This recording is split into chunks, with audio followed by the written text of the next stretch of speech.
When you hear the word squatter, you probably picture someone desperate, maybe looking for shelter. But there's another word, a much more chilling term, that we need to talk about today. The Phrogger. Right, and this isn't about trespassing for a roof over your head. A Phrogger is. Well, they're an artist of non-existence. They infiltrate these perfect, occupied lives. For the adrenaline? For the adrenaline, for the challenge, and for this really perverse, terrifying proof that they exist. They're like a ghost with a beating heart. And today, we are diving into a first-person confession from a man who claimed to be a legend in this clandestine community. It's a story that traces his life from feeling like a piece of lost luggage in the foster system to becoming this highly skilled operative who could disappear in plain sight.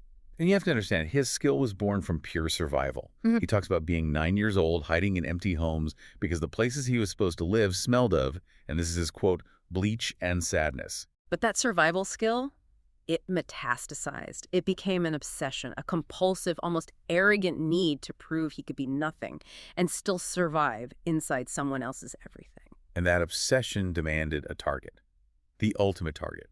He found it scrolling through satellite images, a perfect rectangle of vibrant, impossible green, just sitting in the middle of the Utah drylands. It shouldn't exist. It's a smudge of life surrounded by miles of dust and crumbling earth.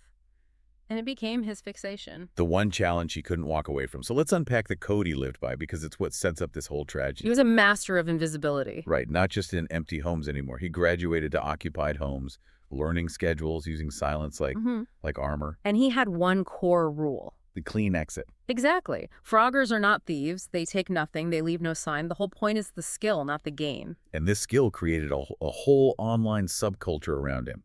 High-stakes contests, longest undetected stay, most dangerous infiltration. He had a pin thread on a forum, his rules, his methods. He was a god in that world. Which is why when he posted about this Utah ranch, the warnings were immediate. That's suicide, people wrote. But there was one comment that got under his skin. He won't do it. He knows better. And that was it. That was the trigger. He chose this place not for survival, but for the boast. He was walking right into his own doom. Let's talk about the target itself. It took him 2 full days of travel, just desolate land where nothing should be able to thrive. And he arrives and sees that it's not just green, it's aggressively green. An entire orchard, row crops, just pulsing with this unnatural life. It looked less like a farm and more like a perfect, bizarre mirage. And the boundary of the property, that should have been the first massive red flag. He describes this sharp, unnatural border. One step, you're on brittle sand. The very next, you're on impossibly lush grass. He was artificial. He had to know. He dug a little. And just beneath the surface, he found this thin gray barrier, a line of chalk or salt or maybe ash, running clean as a ruler line. And here's where it gets really interesting. The second he steps over that line, the property announces itself. He feels it. An immediate physical shift. The air, which had been scorching, suddenly drops by at least 10 degrees.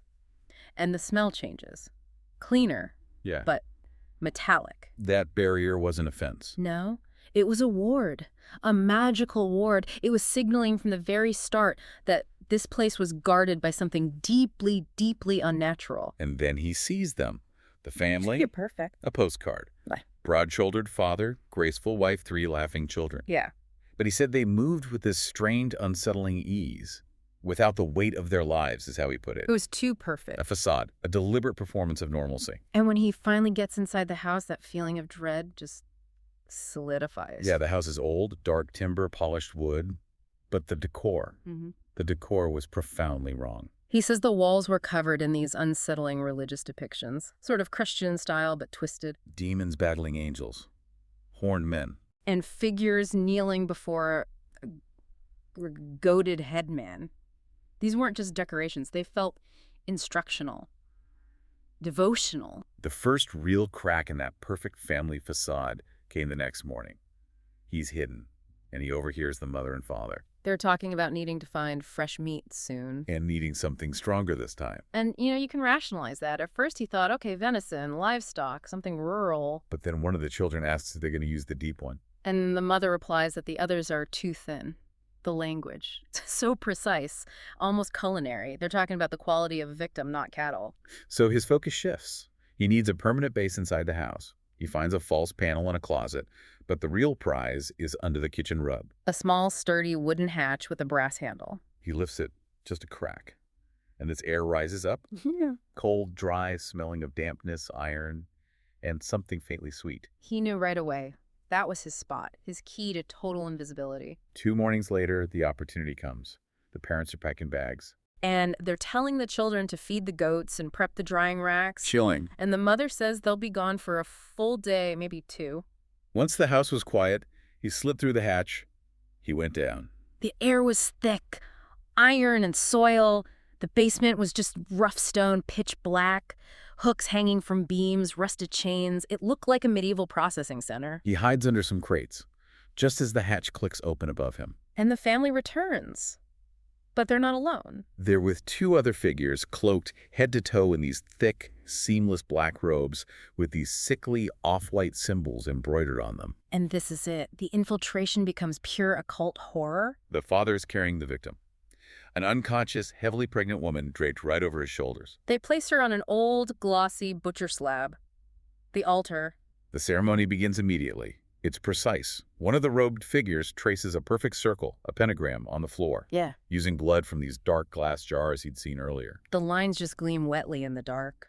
The woman is unconscious, right up until the father takes this long, curved dagger and drives it straight through her sternum. Her eyes snap open. She convulses once, and then she's still. But it's not over.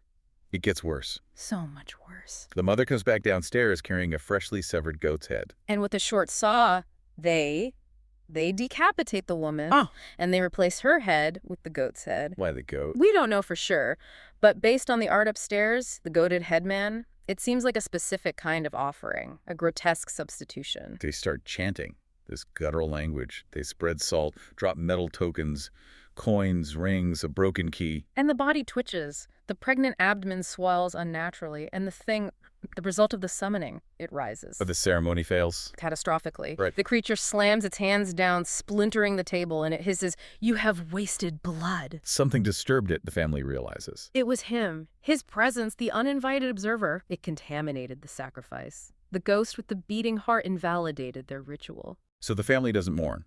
They switch to damage control. They start sealing the hatch from the outside. Locks.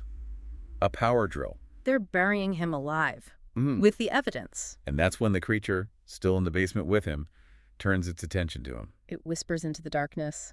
"I know you're here. I smelled you." It says to him, "You and I, we are the same." It saw him for what he was, an infiltrator, a ghost.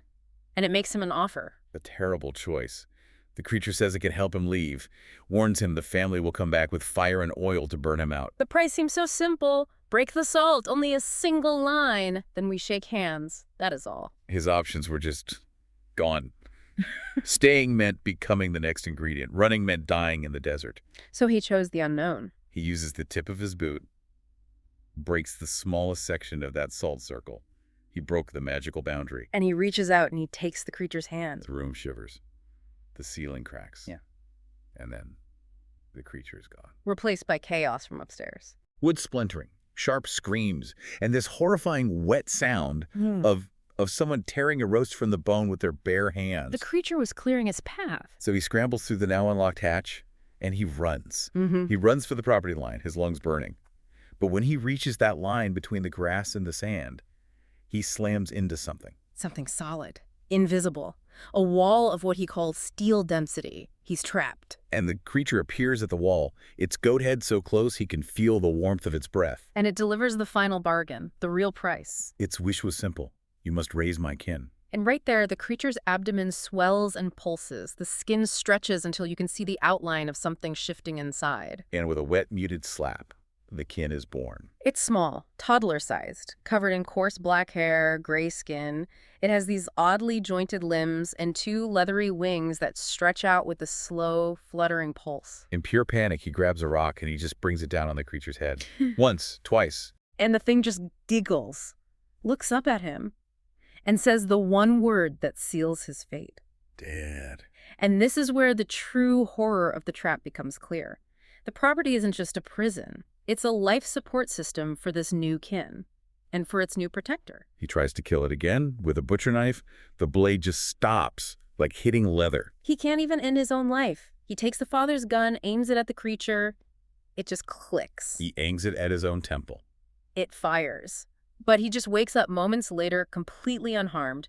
He jumped from the windmill and he said the impact felt like hitting a warm mattress. The property is keeping him alive, forcing him into this role. And the house itself, wiped clean, no blood, no bodies, it's all pristine again. He's trapped, forced to just observe as this child begins a slow, terrifying metamorphosis. It mimics his speech, copies his movements. He's watching it, prepared to become human. And then, one night, the transformation is complete. The wings are gone, the skin is smooth. It's not a monster anymore. It's a perfect human-looking boy. And on its forehead, there's a small circular mark that glows faintly. It sits across from him, reaches out, touches his hand. And whispers, "Thank you." This whole story started as a boast, a challenge to prove he was the best. It ended with him achieving the most horrific level of non-existence you can imagine. He went from being a ghost in someone else's life to a captive, immortal father in a sealed, magical prison built on sacrifice. And what does it all mean? The man spent his whole life running from the feeling of being unwanted, escaping one broken family, only to be permanently bound into a far more terrifying supernatural one. His skill at becoming nothing made him the essential ingredient in someone else's everything. He tried to run, to fight, but he only ever found the iron boundaries of his new reality, bound forever to a child he can't kill and a home he can never, ever escape. Which leaves you with one last thought. If this Phrogger was a legend in his community, known for his exploits, did his sudden absolute disappearance eventually lure another curious operative to that impossible green smudge in Utah? It is the perfect challenge after all.